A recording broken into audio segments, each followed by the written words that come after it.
I'm currently building a 5-story, 48-foot tall passive ICF house. It's going to be multi-generational, which is the reason why it's so large. But it's 72 feet long and it's 34 feet wide. And because it's 34 feet wide, we went ahead and decided to put in a glulam beam with the metal posts underneath. And so I wanted to share a tip in terms of installing glulam beams into ICF walls. Down below, in the level below that you can't see, I did my walls first. I poured my ICF walls first, and then pulled out the foam, and then drilled into the concrete and put my angle iron, because my structural engineer is having me use this angle iron.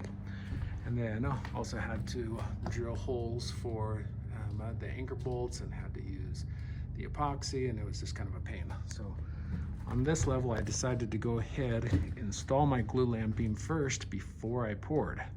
Now, obviously, the foam isn't going to hold that. Plastic webbing's strong, but it's not going to hold this 15-inch glulam beam. So what you can't see is I used to have about 4 2x4s going down onto the next beam, holding up this one before it got poured. And so went ahead and poured it.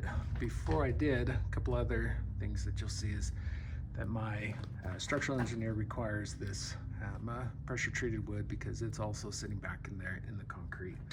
The glulam beam is as well. So I used this Blue Max. It's designed to waterproof the ICF. The exterior of the ICF also works on wood. So it's a rubber waterproofing membrane. And I went ahead and painted my glulam beam, because like I said, I poured the concrete with it already sitting in there. So it's sitting back in there 3 inches. So to be quite honest, I don't know why I need all that, but nonetheless, structural engineer requires it. So I went ahead and did it. And so let's go ahead and go up top, and I will share. So this is the basement level. And that's a walkout basement over there. Let's go up top to the first level, and I'll share a couple of other tips.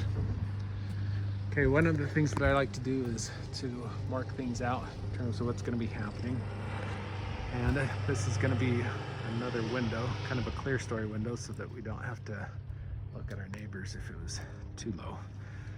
But so you'll see right here, I've got the cutout for the pressure treated wood.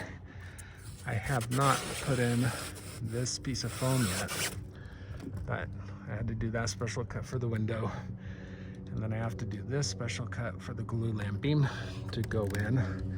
And that means that I'm also cutting web. And so I'll show you in just a second what I do to help strengthen that. And by not putting in this piece of foam first, it makes it really easy to slip the angle iron down. And then I'll be drilling those holes to put my anchor bolts. But let me show you one of the other things that I did. So to put the angle iron down inside here, I obviously need to cut the plastic webbing. And so when you cut plastic webbing, it's a good idea to go ahead and put some bracing on the outside.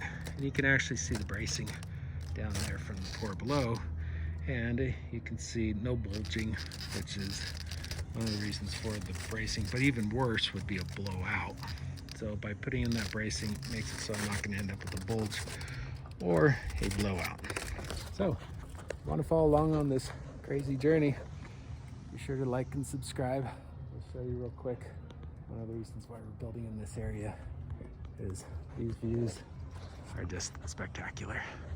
So like I said, be sure to like and subscribe. Thanks for watching.